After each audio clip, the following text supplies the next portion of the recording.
Hey friends, and welcome back to my channel.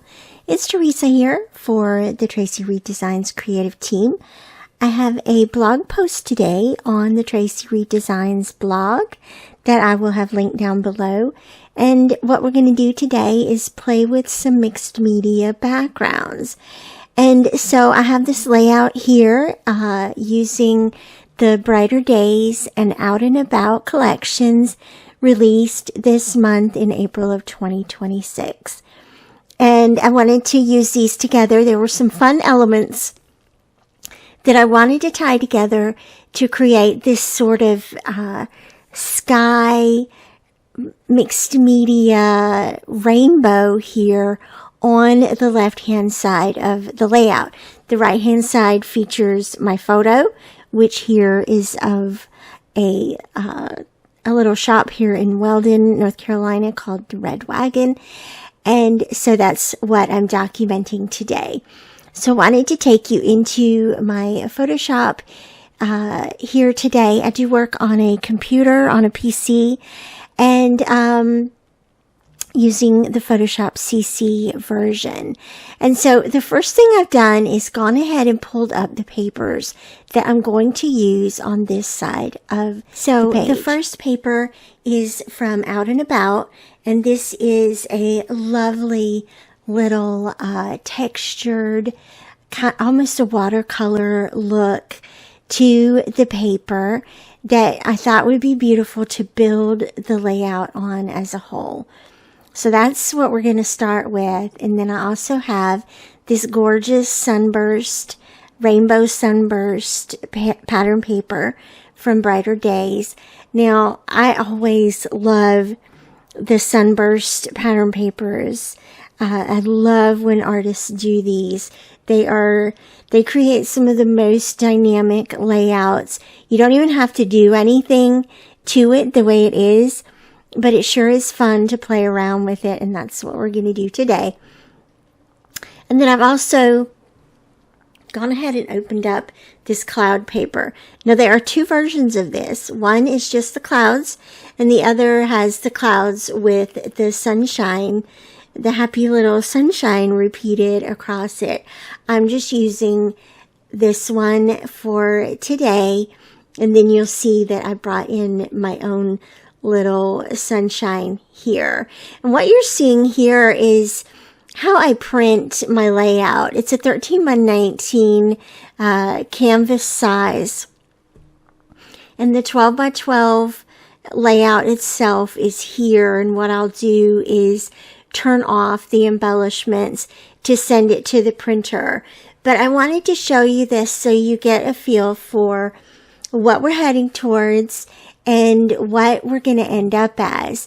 And one thing in particular that I wanted to show you is kind of how this page design is structured. And first off, of course, the mixed media background that we're talking about, a couple of ribbons for embellishments, and some digital embellishments. And then underneath those is the full blue watercolor paper. I'm going to go ahead and turn off the things that we don't really need today. And you'll see here on the left-hand side is the sunburst. I'm going to show you how I cut those parts out of the whole pattern paper. And that has been, has had mixed media overlaid on top of it. So I'm going to show you also how I did that. And then the glorious little sunshine here. The cloud pattern paper is also here. And I'm going to show you what I did with that to kind of make that a little bit more see-through. And then, of course, you can see the journaling that I've added here to line up with the sunburst or the rainbow burst, if you will, stripes there. That's pretty easy to do. So that's what we're going to work. Let's what we're going to work with. Let's dive on in here. So as I said, we're going to start with the background, and in order to not do damage to our original pattern papers, I'm going to go ahead and start with a new 12 by 12 canvas. Okay, and so once we have that, let's Control A, Control C, and place that here on our canvas. I'm also going to add a layer underneath that, and so that way we can work with this as our working file. And then the other thing I'm going to do is Control A, Control C, and Control V so that that's on my page as well. And then we're going to select the pieces that we want from this pattern paper. And Photoshop makes it really simple. You can go over here on the left hand side and you'll find the quick selection tool. And if you left click and hold on that, you'll see the object selection tool, the quick selection tool, and the magic wand. I encourage you to play around with the different ways that those function and the different advantages of using those.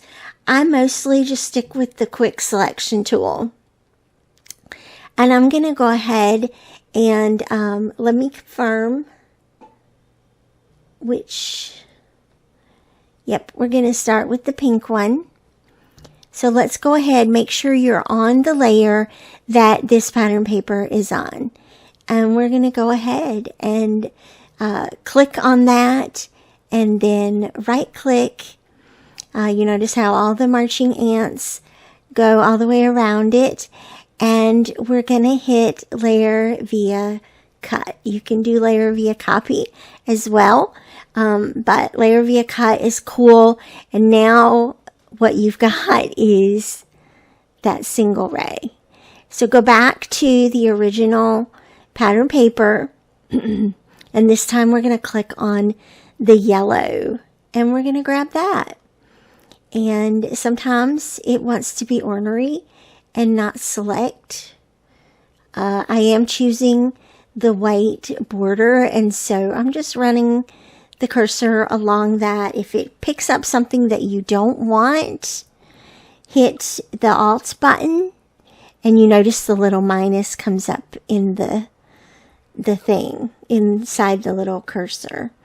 And that way you can kind of control what you're getting, or you fuss with it like this.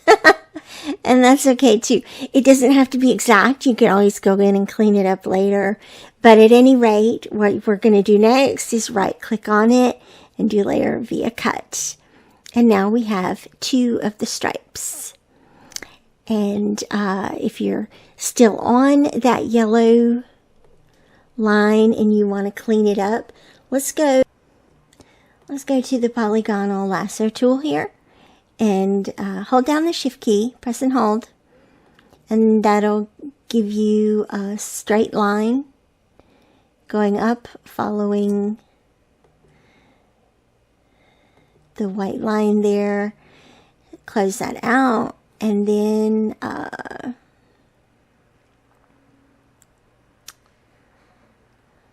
let's see, make sure you're on the right layer. Layer via cut and delete that layer. And then that will help you clean that up a little bit. Okay, moving right along, make sure you're back on the original layer. So we've got pink, yellow, and now we want blue. So let's go back to the quick object selection tool and click on that. Layer via cut. And then go back to the original one. We want this darker pink one now. You can totally do the reverse, guys. You can do the purple, orange, green, purple, orange, if you would like that instead. And the fun thing about this is that once you cut this out of the original pattern paper. You'll have both as a choice. Okay, layer via cut. And then the last one is this adorable little yellow one down here in the corner. And so let's go and grab that one. Layer via cut. And then when you turn off the original, you've got all these together. Now, what I did is I went back in and merged these as one layer. But before we do that, I'm going to go ahead and open up the mixed media elements that we're going to layer on top of this. And so what I'm going to do is go to File and Scripts, and I'm going to click Load Files into Stack.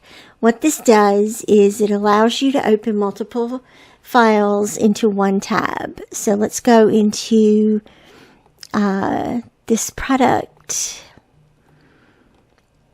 Brighter Days. Let's see, look in the LEs for Brighter Days. Oh, I think it's in Out and About.